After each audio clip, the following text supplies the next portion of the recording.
Right, good morning, everyone. Morning, Marko. Can you hear me? Yep. All right, so we call to order. So welcome to our annual church meeting on the budget. We have two annual meetings, one on the end of the January, the other one beginning of June, and the one in June is for elections. So today is just only for our budget. So our agenda, call to order, approval of minutes. I'll stand here and just go through the minutes real quickly, but Christina Richmond, she's currently our vice president right now for the church council, but she's the one that she was our secretary last year and she recorded them. Pastor's report, he'll give his briefing, and then we'll talk about the budget, and Kyle will come up and do that, and then we'll hopefully end this meeting here shortly. Okay. So the minutes from, it just looks weird on my screen, but our minutes from last year, we started the meeting at 10:59, and then I'll just go through this really quickly. You can see a little better on that screen. We added 3 new staff members: Kendall as Myson as the Director of Children, Youth and Family Ministry, Ashley Engler as the Preschool Director, and Laurel Allen as the Worship Volunteer Coordinator. Yeah. So I'm just going to quickly go through this. Pastor Deb has been invaluable. Around 500 worshipers at Christmas time, 41 kids at Golly Play, 2,400 meals prepared, and 14th in confirmation. 17 plus kids involved in making waves, 181 warm-ups and rehearsals, 440 hours donated by the people working on the Blue House, 149 families enrolled in preschool. Friends and family gathering, remodeled the fireside room, many quilts and prayer shawls were made, 8 memorial services, 6 baptisms and weddings, 6 weddings, and the new AED installed. We have the 11 new households joining the congregation, great support from the tech team, art displays and comments, 376 YouTube subscribers, usually around 120 households. Then we talked about our operating budget, which we'll be doing today as well. Kyle Turner presented it for the 2023 budget. We're based on the 2022 actual income budget, actual income coming in, excuse me. Proposal increase of almost 3%, includes a 5% cost of living increase, unexpected utility cost. We maintain our commitment to a Northwest Washington Synod, and it does not depend on any income from the endowment fund. Kyle presented the monthly tithes. The 2022 budget, we'll go through this more in detail, but last year we talked about offering tithes was around $570,000 and end up getting around $600,000. Kyle answered questions and I took over again. And then we as we'll do today, there's a motion to approve the operating budget so that we can keep the lights on at church. Pastor Deb led the congregation to a closing prayer, and the meeting was adjourned at 11:34 a.m. And like I said, Christina presented the minutes. So do I have a motion to approve the minutes as is? Do I have a second? All in favor, say aye. Any noes? Any abstentions? All right, the meeting minutes, the draft meeting minutes are approved as is. Thank you.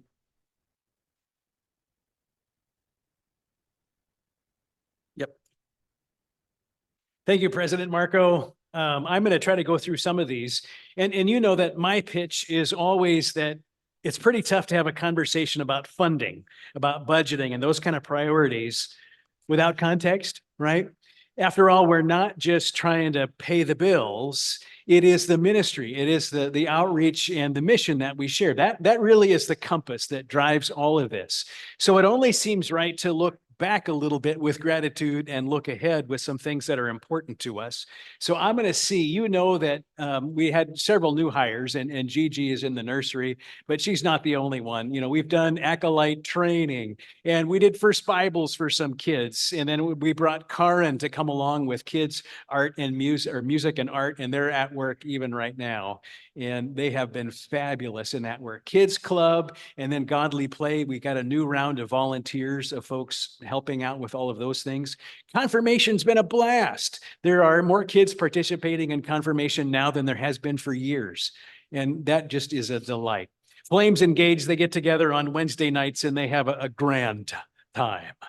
The kids were kind of at the forefront of the holiday food drive this time around, and they yucked it up. They had some fun with all of that, but thousands of pounds and thousands of dollars were contributed because those kids put themselves in the center of all that. They did outreach, and oh, there's the congressman again.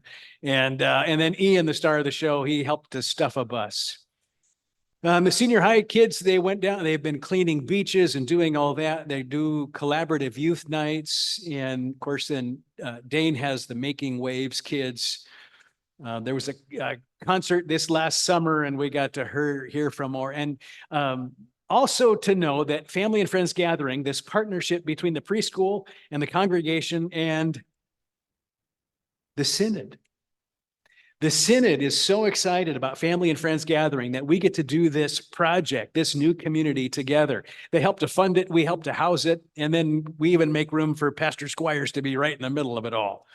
And they're having a grand time, probably engaging families and kids that otherwise would not have a chance to do that. Did you see? Yeah, that's Diane Johnson. She works for our boss. She works for the bishop as the director of evangelical mission and ministry in our synod. Was that the snake one that we had, the reptile man? The snake lady. 300 kids who just couldn't wait to pet this. Preschool, and this last Christmas, we just had a grand time together, and all of those things are partnerships. Music is such a big deal. I don't have to tell you about the bells and about the brass and about the choir and about the band and all the ways that we've figured out how to include all the generation in all kinds of styles of music. Also, of course, done some outreach, and the cool kids get to go help out with the Everett Hot Meals Coalition, families feeding families, all kinds of ways to share with people in the community that often go without. We received some new members. Some of them are actually in the room right now. We're glad for that. What's not pictured there are some of the kids of these new members, but there's a bunch of those too. In fact, I can hear them. There was a bunch of baptisms, and the art display committee has got stuff on the wall. They even hosted a concert, but there have been all manner of things that they have done. Pastor Squires has been gathering a group of people around a book study. And so people who, don't always get included, all of a sudden do get included. And they even went on a kind of a retreat, and I think they look like they're having a lot of fun. And so we're thankful for that. Outside, this picture of course, Lloyd, 1 trillion leaves and counting. And then Ray. We said goodbye to Ray just a couple of days ago, and we're making plans still about how to honor that. But what a star, just a star. The Outside at Our Savior's campaign, they've been working hard, and you'll hear a little bit more about that in the presentation. But we need some work done outside. That's just the plain truth of it. We've deferred some maintenance, and some of the lights work, but not all the lights work. What else have we got here? So I want to say thank you to members of the Congregation Council. There is your beloved president, Marko. And then Christina these days is the vice president. And Frank, is Frank in the room? I think he is. Okay. He's the secretary these days. And then, of course, where's Andrea? Andrea, raise your hand. This is your applause moment right now.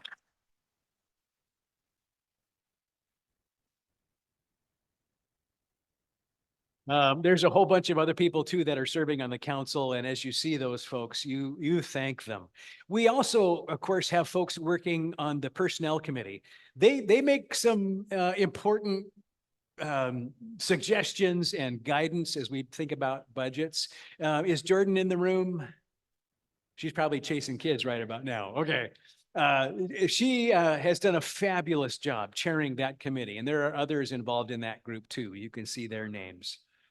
Some of those folks have just been prior presidents of the congregation.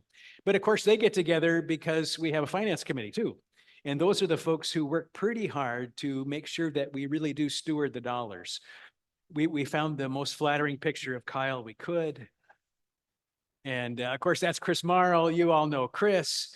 And then there's Ned in the house. And this is your second applause line. Is Karma in the house? Yay!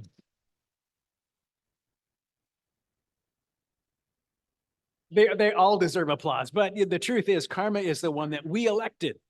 We elected all these volunteers to keep track of this stuff. And so your offerings, your gifts, she keeps careful track of all of that. And we already bragged about Andrea. Enough. No. Excuse me. We have a accounting crew. You know a lot of these people. I'm going to show you their faces. They are a blessing to us as well. Yeah. Dan Clements says that Karen Clements is the Countess. The Count, well, that's a joke. All right. So the big picture, what is 230? That's actually the number of households that made a charitable contribution in 2023, which is really very cool to think that the members and friends, that folks around this community have invested. They've contributed in some way or other to make sure that we can do the work that we share. So to all of that, we say thanks. And they did it by regular offering. They did it by cash and checks. More and more are signing up for automatic electronic transfer. You know, if you go to the church's website, you can click and, you know, sign yourself up. It's a fabulous way. And Karma, do you like it when people sign up for the automatic? Did you hear that? Say it again. Okay, you got it. You got to do that. All right. They also gave through bequests that people have thought about their accumulated assets over the course of their lives and included us in wills and estates. There are also people who have figured out how to talk their boss into matching their contributions to us. And so it's very cool to see these other organizations say yes to our saviors. Some have started even their own foundations, and so the grants can come our way. All right, raise your hand if you know what that is. Oh, good on you. Good on you. Phil, what is an RMD? You get 50 points, buddy. Yeah, and a lot of folks that are kind of in that generation have figured out how to designate or allocate portions of their earnings from retirement accounts and make sure that our saviors gets included among that number. So to all of that, we want to be sure that we say thank you. You contributed to causes beyond operations too. And I think I've said some of these already, the 40th year of the preschool. Some of you have given to make sure that kids get a chance. You know, we've got kids every year who wouldn't get to go to preschool because it costs too much. Well, we have figured out a way to be sure that they get a chance. The Memorial Fund, the Holiday Food Drive, Children, Youth, and Family Ministry as they get ready to go to their New Orleans event. Everett Hot Meals Coalition, you've heard us brag about all these things. There are a lot of you that contribute through the congregation to these agencies. I won't stop and brag about each one of them, but I think it's a marvelous witness that you've thought about these folks, because if you know them, you know they do very important work in the community. There are also folks who give through the congregation, Parkses, through the congregation to support some of these wider regional and even international organizations that do important work. For all that, we say thank you. You are a generous congregation, and you first gave offerings, and that is important. In fact, tithes and offerings in 2023, I thought about making you try to guess. You did all that other stuff, but you did this first. And so I want you to feel commended and affirmed and thanked for that important contribution.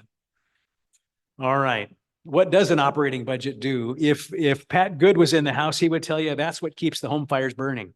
That's what makes possible all of those other activities, those causes that we share. Operating budget, that's how we make our contribution to the Synod. That operating budget, that's payroll, and that's probably the biggest single part of the operating budget, just to be totally frank with you, that the people in the employee of the congregation deserve a fair wage. And so we make sure that they get compensated for the work and the leadership that they share. It also means the programs. I mean, we have to buy stuff, right? And we have to provide for supplies. How many of you have had coffee at church?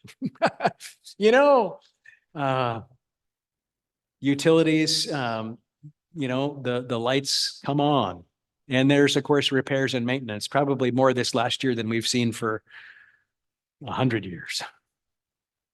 And of course, we have some debt service too. There is a small portion of our regular operations that we pay off the loan that we have. All right. I'm not going to try to explain these. If you've got questions about any of them, Kyle can answer any question. Some of the non-operating budget stuff that you're not voting on today, but are important to us, is preschool. We have now, I think there's 170 families enrolled in preschool. How cool is that? And the truth is, we're seeing that more and more of those are not only not connected yet to our own congregation, they're not connected to any congregation. And so for a lot of these folks, this is the first time they've ever heard the good news of God's love in Christ. And to do chapel and have programs together with them has just been a hoot. Family and friends gathering keeps going, but that's not on the operating budget. Making waves, that happens every week, but that's not on the operating budget, nor is kids, music, and arts. Those are funded elsewhere and by other means. All right, I'm going fast here, gang. Where does those dollars come in that are not for operating? We've had over the years several special projects and campaigns. Some of you, a lot of you in the room, were very generous when it came time to build the Commons. That was probably the largest kind of capital project we ever have undertaken together. If you can see, thank yourself, because we did that during COVID, and we didn't do it in a year. We did it in weeks. We were all delighted and surprised. You'll hear more about Outside at Our Saviors, I think, over the next couple of years, because you know that there are play areas and security devices. There's pavement and parking stalls and all manner of things that on the outside of our facilities are really going to need some attention. Evie just mouthed bike racks. I was going to say car chargers. No, I don't want to charge my car. All right. And people have contributed through memorial and special gifts. Okay. Parks is going to go fast. Look at this. We have some assets, and it's just honest to kind of apprise one another of what those things are. Because over the last 130 years, some things have come to us. Do you remember what they are? You're in it. Our Saviors has property. And on that property are buildings. And I don't know, Treasurer Andrea, do we know the value of all that? We should ask the insurance man. It's a lot. It's a lot. The other thing, of course, that we have as an asset are the furnishings. The pew you're sitting on, the pipe organ that you listen to, the computer that helps put together a bulletin, or the coffee in the grinder over there in the cafe. Other assets are, we have a checking account and we have a savings account. We're going to show you balances of all that stuff and how those are designated. What else do we have? We have an endowment. There's two major endowments. One is a music and ministry endowment fund, and the other is a general endowment fund. And all of those are invested in the ELCA. So they're kind of like our banker, so to speak. And it feels good to be investing in us, right? Because as we share in that mortgage, who else gets blessed? Other congregations just like ours. There's parishes all over the country who are doing the same thing. And they're helping one another by keeping all that alive. There are more assets that we have. Oh yeah, we have you. We have you. This picture is, I don't know, 10 years old or something by now. But look at the happy generations of folks who have committed to this place. Okay, Parks is near home. Every year, you know that the January meeting of the congregation, the members of the council have an obligation to come before you and make a recommendation. And so they've done that. The council met, what was it, what, week before last, Marco, I think. And they voted unanimously. They looked at that and they scratched their heads and they asked good questions. And to a person, they all said that what we're going to show you next, they recommend to you. But finally, in the end, who owns the budget? Not the council, not the treasurer. Who owns it? You do. You do. So you have to understand it and affirm it. And I think you will. They had to check in with some folks to be sure they got it all right. So we're thankful to all of those folks. All right. They based it on reality. Kyle might tell you this too, but you know, if you've ever been in an organization and you try to plan a budget for the coming year, what's the most important number? The one from last year. Recent past behavior is always the best indicator of near future behavior. And so they look seriously at what you've already done. They also took some time to look at just the realities of rising costs. They're going to propose to you some adjustments in compensation to a couple of the positions on our staff. Things have changed for those persons and responsibilities are now different and bigger. They're also going to talk to you about what they're suggesting is an important cost of living increase. Everything costs more. They're also going to tell you the truth about how much is in the bank. And they're also going to brag about you, this devoted, resilient, gracious, and courageous friends and members of the congregation. Okay. I'm going to hand this over. Well, the president can hand it over. Yep. I'm not the presiding. You ready, Kyle?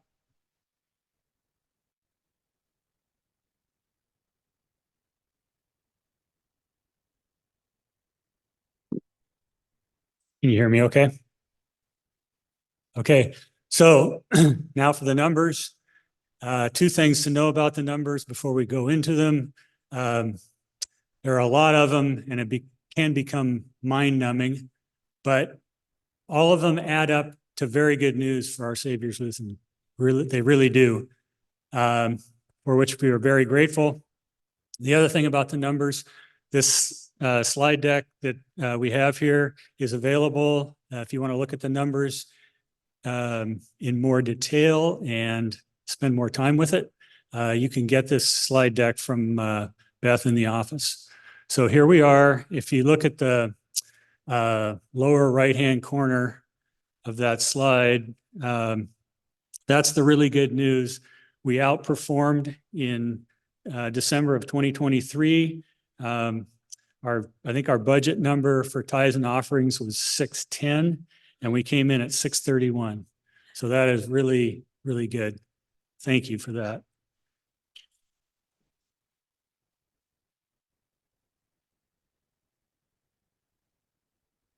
Okay, so this is a look at what we've been able to do over the years, going back to 2016. You can see that the trend is definitely up. And because of that trend, our recommendation to you is a little more optimistic than it would be otherwise. Okay, so this is a snapshot of the bank balance. The top right-hand corner there, $302,000. That's the checking account balance in the bank. Not all, as you'll see in the next slide, not all of that is available, but that is the number that that our treasurer looks at on a monthly basis. So she's confident we have money to pay the bills. The bottom line there, those are the endowment numbers. Starting over on the far left is the music and ministry endowment, followed by the earnings from that. The earnings, of course, are what's available. And then to the right there, the general endowment and the earnings for that. So I think the next slide is going to show us, no, it's not. Okay, so there's the balance of both checking and savings as of December 31, 2023. Your mortgage figure is 1,150,000. Music and ministry endowment and general endowment.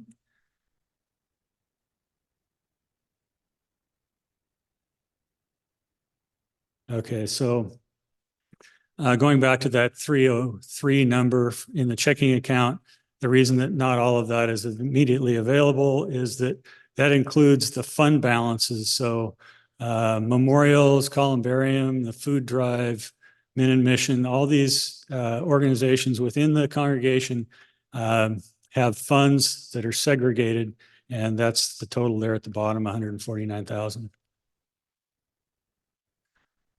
Okay, so here is a snapshot of income.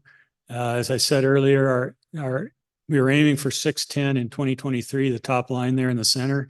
To the left is the actual of 631. On the right is our proposed budget of 650. That's about a 3% increase over the actuals in 2023. And the last two slides in this presentation will show these numbers again, so you get another look at them.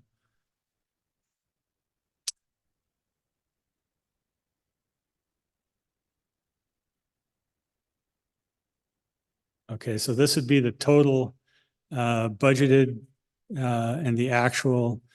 Here's our recommendation. That the recommendation for 2024 is a total of 747,000. That would be 650,000 in tithes and offerings, plus additional income that comes from our rentals, the cell tower, space support from the preschool, and a few other things. Okay, so total expenses. Here is again 2023, the budgeted amount in the center column. And then on the left is the actual. So as you can see, we overspent in salaries, and I think that's a result of some adjustments in the way taxes were accounted for. And then we overspent in property and grounds. On the far right-hand side is the proposed budget for 2024. As you can see, there's a jump there in salaries, and that's the big change for 2024, and I'll explain those in the next couple of slides. Okay, so I guess we're going to explain it now. Salaries and compensation. Three things to know here. Number one, the Director of Children, Youth, and Family Ministry and the Associate Pastor, are each getting a salary bump, and that is the result of increased responsibilities for both positions. And then the third thing is that we've proposed a 2% cost of living increase for all staff, and that extends even to our positions that are funded outside this budget.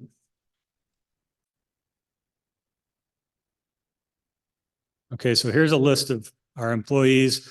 Full-timers, we have an office manager, a custodian, a Director of Children, Youth, and Family, and a lead pastor. Then we have part-time employees, associate pastor, contemporary music leader, director of choirs, organist, worship leader, volunteer coordinator, godly play, nursery, kids club.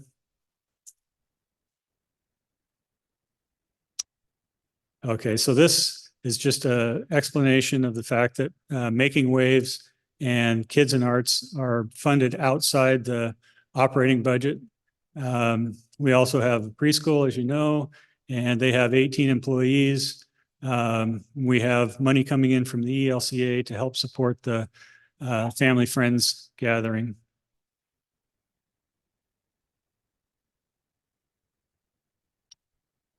This is our proposed budget expense for the mission support. It's the same as it was last year. Here's a list of office expenses. It's pretty close to where it was last year, so no big changes there. Building and grounds, there are some changes here, and this slide might be difficult to see, but again, you can get a copy of this from Beth. The big changes here are that we're going to have expect a full year of rent from the beige house. We're picking up some additional expense on the blue house because of the way the electricity bill was handled in the past. And we're also going to be paying the taxes on the beige house, which represents an increase. So a little bit more on property and grounds. That was the 2023. The actual was a little over that, despite the heroic efforts of our volunteers on the blue house. And this is the recommended budget going forward for 2024. Okay. So this is the music program. Again, not a lot of changes here. The audio and visual equipment expense is expected to drop considerably. This ministry expense lines, the bottom one there is a result of the fact that we moved funding for hospitalities, Salmon Sunday and those kinds of things out of one bucket and put them in another. So that's the change there. Adult learning is essentially the same.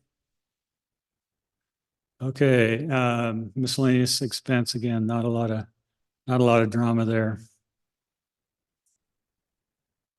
Oh, I see. Okay, so children, youth, and family transfer has been changed. They've accumulated quite a balance and don't need as big a contribution from the going forward. Okay, so this is a snapshot of the preschool budget. Their annual budget for 2023, their actual, and the proposed budget for 2024 is going to be a little bit of an increase, but bear in mind that this is not operations, that the preschool is fully self-funded. How many families, how many students?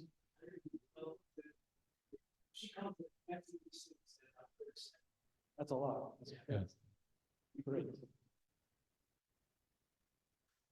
Okay, so here's the big thing right here. This is our proposal.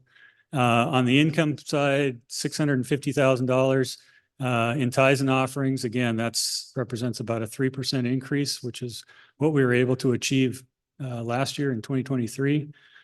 And a little bit of an increase on the income side from the rental houses. So there's our total down at the bottom, 747, as somebody pointed out. That's a good Boeing number.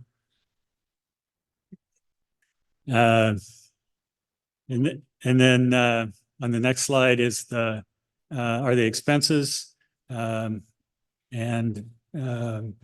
again, the big change here is in the salaries. The three adjustments that I described earlier, and there's not a lot of other changes there. So with that, I'll open it up to questions. I can answer two questions that came up at the forum a week ago. The first was the CPI is way higher than 2%. Why are we only offering a 2% COLA? My answer to that is that's what we can afford to do. We consulted with the finance committee, finance committee consulted with personnel, and personnel's firm conviction was that we needed to adjust the two positions, children, youth, and family director and associate pastor. So those two adjustments got top priority, and we did what we could do with the COLA. The second issue or question that came up was, why are you so optimistic? And that is that optimism is based on past performance. I know that, as Pastor David has pointed out, a lot of congregations are struggling, and this one is not. And I think we got to strike while the iron's hot. So there you have it. Are there any questions, comments, complaints?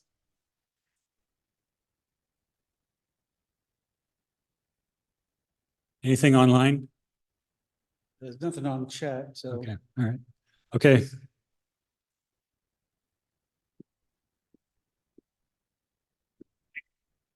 Thank you, Kyle.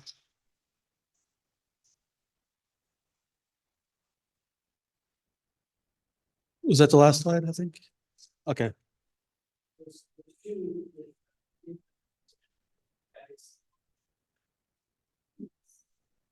Okay, so if there are no comments to, and also just to remind everybody, we did the forum on finance through adult learning last weekend, last Sunday.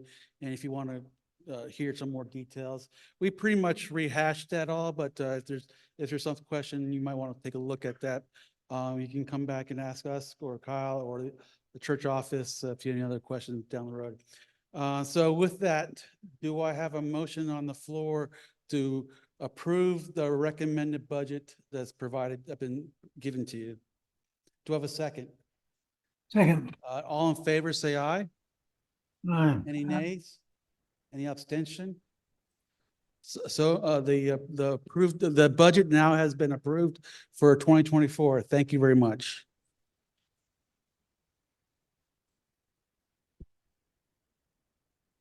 I always feel really. And we're good. also getting folks online saying aye today, so thank you. Yeah, so yeah, a little bit of technology problem here, but anyways, thank you for attending today, and I'm gonna close the meeting. Meeting adjourned.